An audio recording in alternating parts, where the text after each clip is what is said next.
On our newscast tonight, Pyongyang fires artillery shells across the northern limit line and South Korean forces retaliate.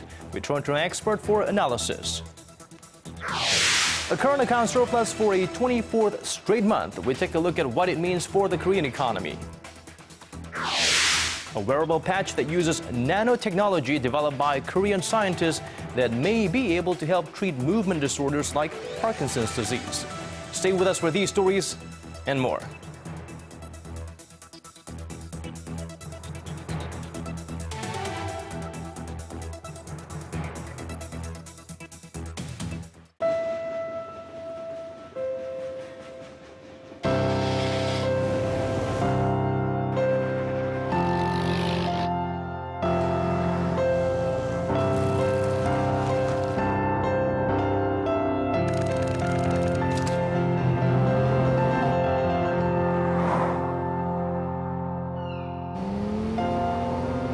당신의 유럽은 어디였나요? Excellence in flight. Korean Air.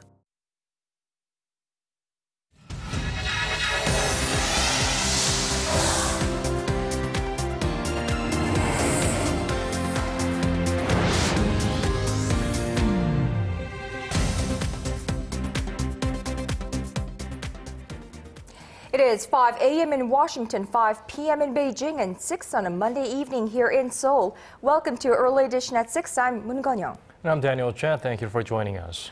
Artillery fire was exchanged between the two Koreas earlier this Monday afternoon. In the midst of live fire drills, hundreds of North Korean artillery shells landed south of the inter-Korean maritime border. The South Korean military responded by firing back across the northern limit line, or the NLL. For details, let's go live to our correspondent Hwang Sung-hee at the Arirang News Center. So, Sung-hee, can you give us the details? Daniel, the exchange of fire between the two Koreas came to an end at about 3:30 p.m. Korea time, which was about 3 hours ago. It all began a little past noon on this Monday after North Korea began live fire drills in 7 West Sea border regions north of the northern limit line. In an emergency press briefing held immediately after the North wrapped up the exercises, South Korea's Defense Ministry spokesperson said North Korea fired around 500 artillery shells in waters north of the NLL. Some 100 of those shells fell south of the NLL in South Korean waters near Baekneungdo Island. In response, the South Korean military shot around 300 artillery shells back across the border using K-9 self-propelled howitzers. Thousands of residents on South Korea's border islands were told to take cover in shelters. Pyongyang, however, says Monday's drills were part of its regular military exercises. Now, North Korea had notified South Korea of its plans to conduct live fire drills this morning, not giving a specific time for the planned exercise, but demanding that Seoul keep its vessels out of the training zone. Now, Sunny, how is the South Korean military now preparing for the event of another incident like such? Ganyang, South Korea's defense ministry took the unusual warning from its neighbor this morning as a hostile threat. Now, this is the first time in recent history that the North has conducted a live fire drill in all 7 West Sea border regions. It's also the first time it's informed the South of the exercises ahead of the time. Defense Ministry spokesperson Kim Min-seok said the South Korean military will work closely with the United States and keep close watch for possible clashes. He added the South will react sternly if North Korea commits any provocative actions on South Korean land or waters. The South Korean military has activated crisis management operations and has deployed naval convoys near the NLL to cope with any contingencies. Officials in Seoul have been on high alert, and the Presidential National Security Council is expected to convene an emergency meeting later this evening. Now, guys, it is worth mentioning that this is not the first time the North has fired artillery shells this direction. In 2010, North Korea launched artillery strikes on a South Korean border island, killing 4 people. Well, thank you very much for your report, Sung-hee. That was our Hwang Sung-hee with the latest on North Korea's live fire drills. Now, North Korea's live fire drills came in the midst of the largest amphibious landing drill on the Korean peninsula in 2 decades. It is taking place in the nation's southeast coast, and you can be sure that North Korea has been paying close attention from afar. Our national defense correspondent Kim Hyun-bin reports all the way from Pohang. U.S. and South Korean Marines blaze across the water to secure the shoreline and their positions on Korea's southeastern coast. The Marines are here for the joint South Korea-U.S. amphibious landing exercise, dubbed Double Dragon, which started on March 27th and runs through April 7th. As part of the annual Fall Eagle drills between the two allies. Through this joint exercise, Korea and U.S. forces are working as one to suppress war with our might, while enhancing our interoperability. This is the largest amphibious landing drill in South Korea in 2 decades, with over 12,500 U.S. and South Korean forces taking part. The 3rd Marines Expeditionary Brigade from Okinawa is here, along with 22 Osprey multi-mission aircraft, 13 naval vessels, and others. The Expeditionary Brigade played an active role in the Iraq War, and if a conflict were to break out on the peninsula, they'll be among the first to arrive. Both the people of South Korea and the citizens of the United States ought to rest assured that their military is taking their missions very serious, that we're training as hard as we can. We're trying to do this in the most economical fashion that we can. The Double Dragon drill seeks to enhance interoperability and working relationships between the two militaries across a range of operations, from disaster relief to complex expeditionary operations. North Korea has condemned the drills, calling them a rehearsal for an invasion. Some experts said given the level of anger, it is highly likely that Pyongyang will conduct a ballistic missile launch or a 4th nuclear test before the drill is over on April 7th. Kim Jong, Arirang News, Hwang. Let's now turn to an expert for some perspective on today's incident and how it could impact future inter-Korean relations. Joining us live in the studio is Dr. Kim Jong, professor at the Korean National Diplomatic Academy. Dr. Kim, thank you for joining us on such short notice. Thanks for having me. Now, so of the 500 artillery that were shot by North Korea, 100 landed on the southern side of the NLL. Now, that seems like quite a lot, and the South Korean government has said that it views it as a clear provocation. Now, why is it that North Korea is carrying out such hostile acts? Even before leading up to this incident, it had been stepping up its rhetoric. Sure. It's not just a rhetoric, I believe. It is like a little bit expected, because as it warned already during the weekend, says that it's going to have some kind of military drills on that area, and then it was kind of a response to, I would say, they would say again, unjustifiable the United Nations resolution against their tests of mid-range missiles weeks ago.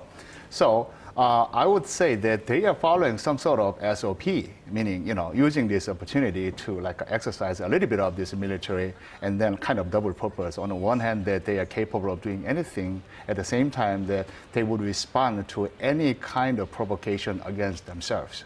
Could this be viewed as some kind of a message or response to President Park Geun-hye's proposal, 3-point proposal given in Dresden just last Friday? Possible. I believe, or as we know, it was widely reported that President Park proposed 3 kind of agendas for the scenario of unification in the Korean Peninsula.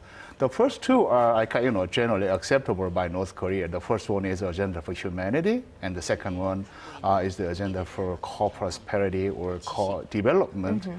But the third one is pretty quarrelsome, or it's kind of concernable by North Korea, because President Park made the point clear that South Korean government has a clear agenda for integration, and then give some kind of very clear message that the way the 2 Koreas get united would be like the suit of German things. In other words, that West Germany absorbed East Germany, and that's the way of unification. If North Korea takes this kind of agenda in that way, then probably it's going to be a clear response to President Park Geun-hye's speech on Dresden. Right. It doesn't take an expert to note if anyone has been following the South Korea-North Korea situation over the past few years. Their provocative action usually comes when we have a normal or some new military drills, especially when we come up with new catchy names like Double Dragon. Yeah, right. And of course, this is because North Korea is very insecure about their security situation.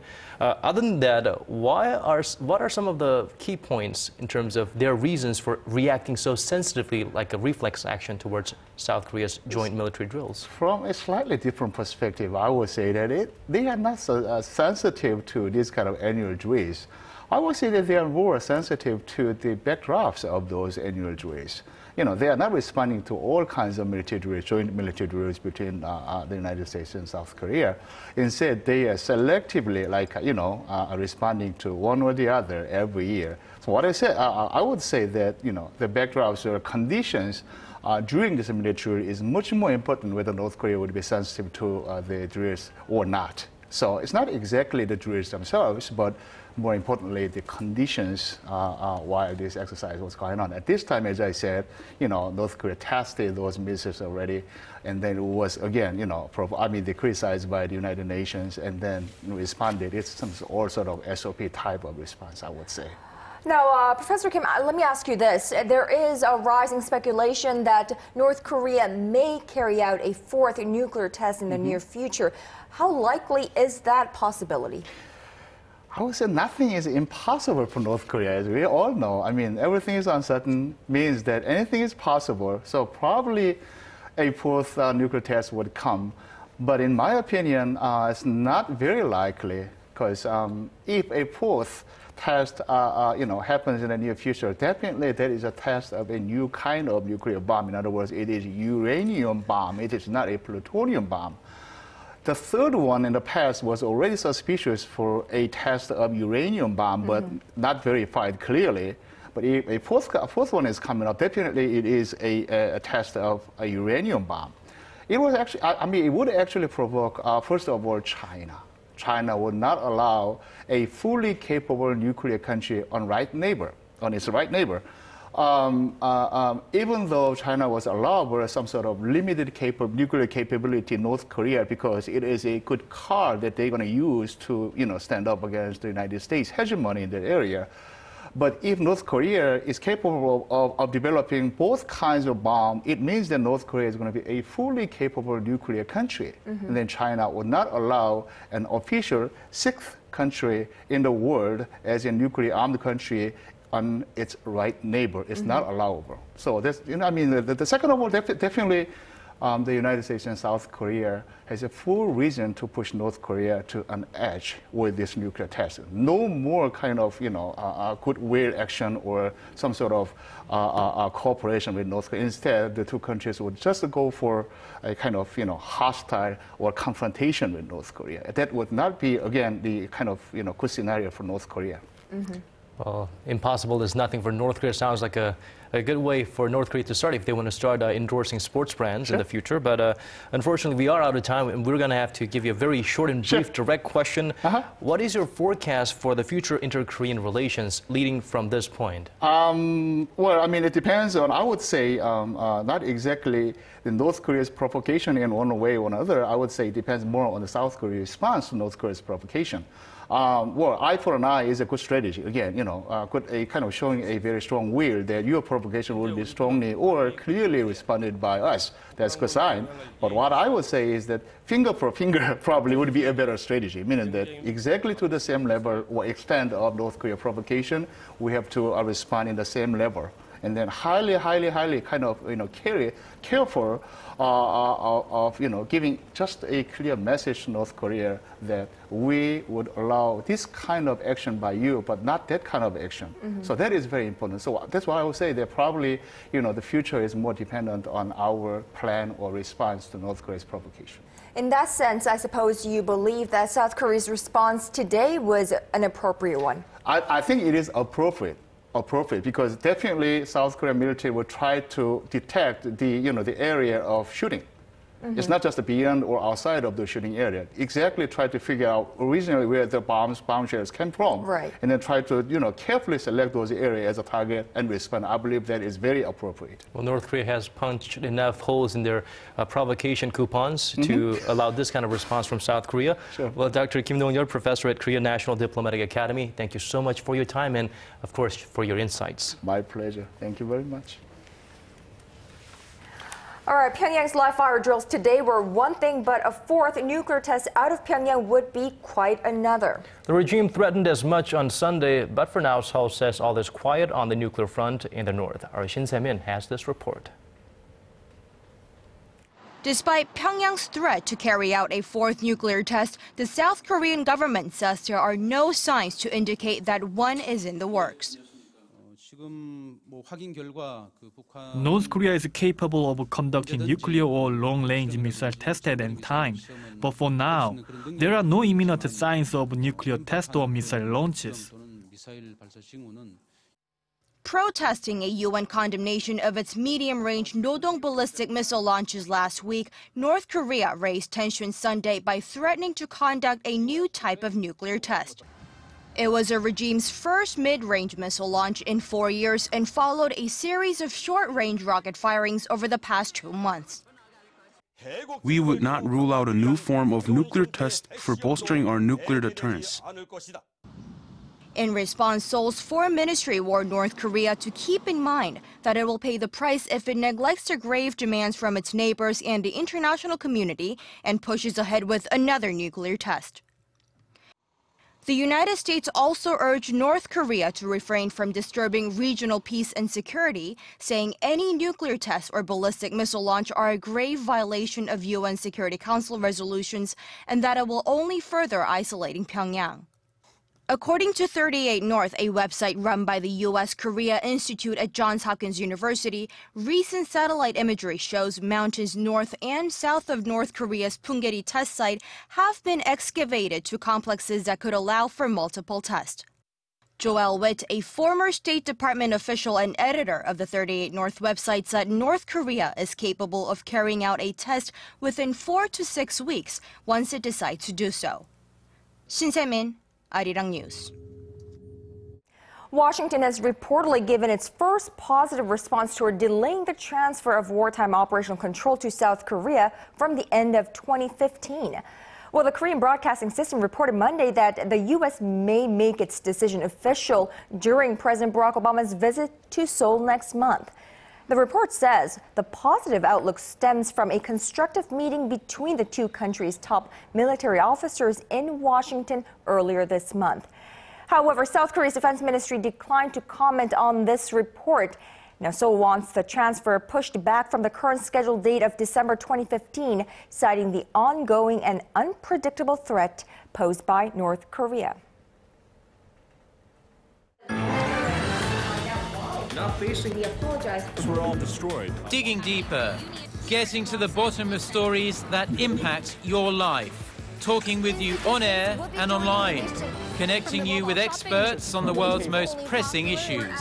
News and current affairs at its best with Moon Gon-young and Daniel Che on Early Edition at 6. Proposal for talks of holding regular reunions for families separated by the Korean War.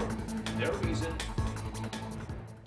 Korea posted a current account surplus for the 24th straight month in February as trade gains widened. Our economics correspondent Hwang Sung-hee has more on this story.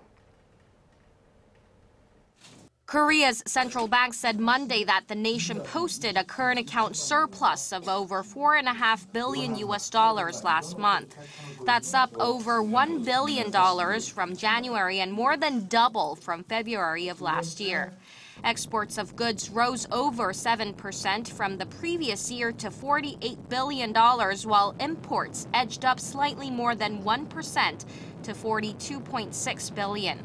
When asked if the surplus was coming from the nation's sluggish domestic demand, officials at the central bank said no, that the subdued import numbers were due to stable global commodities prices. The deficit in the service account, which includes tourism and shipping, also fell, helping the nation log a current account surplus for the 24th straight month. It posted a shortfall of around $1.5 billion last month, compared with a deficit of nearly $2 billion in January. The current account data was released based on a new international standard under which last year's current account surplus widened to $79.8 billion, up around $9 billion from the previous data. The central bank said last year's surplus accounted for 6% of the nation's gross domestic product. The nation's current account surplus has been acting as a buffer for Korea since the U.S. Federal Reserve began scaling back its massive bond-buying stimulus program. Hwang Ji, Arirang News. Korea's central bank says it's keeping close watch of low inflation trends and will respond accordingly if necessary. In its monetary policy report Monday, the Bank of Korea said it would manage its monetary policy to support economic growth and work toward bringing consumer prices back into its inflation target band over both the mid and long term. It forecasts that consumer prices will return to the target range of 2.5% to 3.5% as the effects of low oil and farm prices diminish. Consumer prices fell below the central bank's inflation target band for the 21st straight month in February. Two Samsung Group companies are merging. The deal announced Monday has Samsung SDI, the group's unit in charge of developing battery technologies, acquiring the group's textile firm Cheil Industries. The merger will be finalized in July, and when that's done, Samsung SDI will be one of the conglomerate's biggest business units with market capitalization of 10 trillion won or $9.3 billion and assets worth $14 billion. Samsung SDI has been developing display and parts technologies with a new emphasis on batteries since the year 2002. Cheil Industries has been involved in almost anything from fashion, chemical, and electronic material industries since being founded in 1954.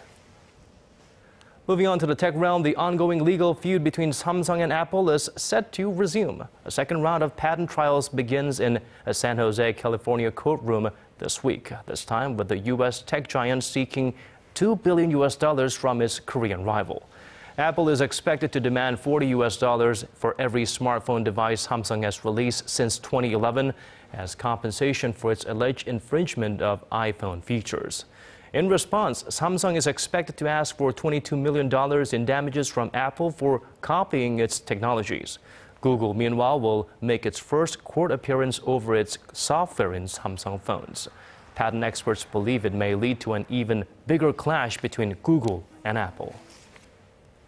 The cities of Seoul and Beijing will sign an agreement this week to jointly tackle air pollution in Northeast Asia. The Seoul city government said Monday that Mayor Park Won-soon will head to China to ink the deal when he meets with his Chinese counterpart Hwang Sung-hee on Thursday. The agreement states that air pollution, including ultrafine dust, should be resolved regionally and that both cities cooperate closely on the issue.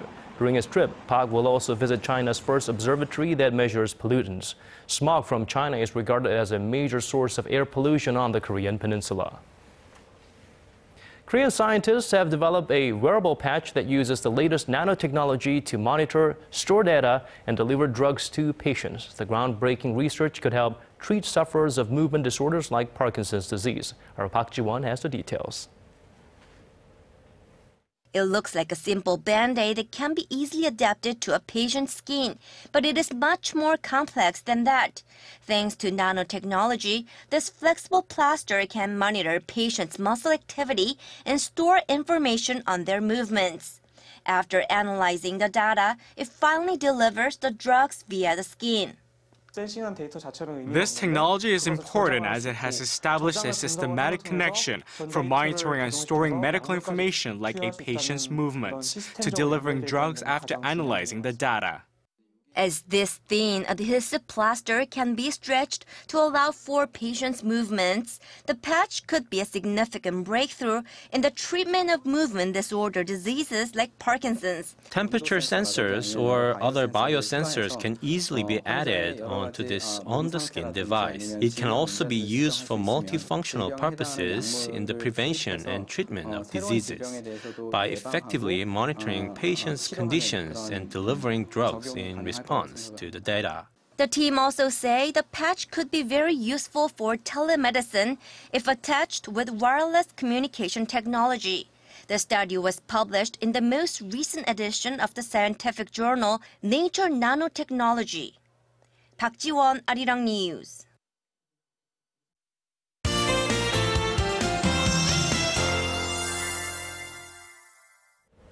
Well, along with the early onset of summer-like weather, the nation's capital is also experiencing an early bloom of cherry blossoms. So let's now get a check on the weather with our Michelle Park for more details. Michelle. Good evening, guys. And like you said, Kanyang, the cherry blossoms are blooming everywhere. And because of that, more people are heading out for strolls in the park to take pictures of the flowers. Will the warm weather continue, Michelle? Well, tomorrow we can expect another day with highs of up to 23 degrees with chilly mornings and nights. So make sure to have a cardigan or a scarf due to the huge gaps of the temperatures. Now, the continued warm weather and early bloom has also caused the Cherry Blooms festival dates to move up. Now, major festival sites where you can check out the blossoms are at Yeouido Park, Seokcheong Lake, and Gyeongju, Jinhae, and Jeju Island. And by next weekend, all the flowers are expected to be in full bloom, so it will be a great day to check them out in any of the festivals. Now going over to our temperature readings. Seoul tops out at 9 degrees in the morning and gets up to 23 in the afternoon. Meanwhile, the southern cities such as Daegu and Busan will peak up to 23 and 19 degrees. Now moving over to other regions. Jeju Island can expect it up to 19 degrees. Dokdo peaks at 14, while Mangeumgang drops down to -4. Well, that's all for now. I'm Michelle Park, and back to you guys. Thank you for that, Michelle. And that brings us to the end of our newscast. Thank you for watching. For our viewers in Korea, have a wonderful rest of the evening. And a great start of the day to those of you in other parts of the world. This has been Daniel Che. And I'm Moon Gan-young, and we hope to see you right back here, same time tomorrow. Bye-bye.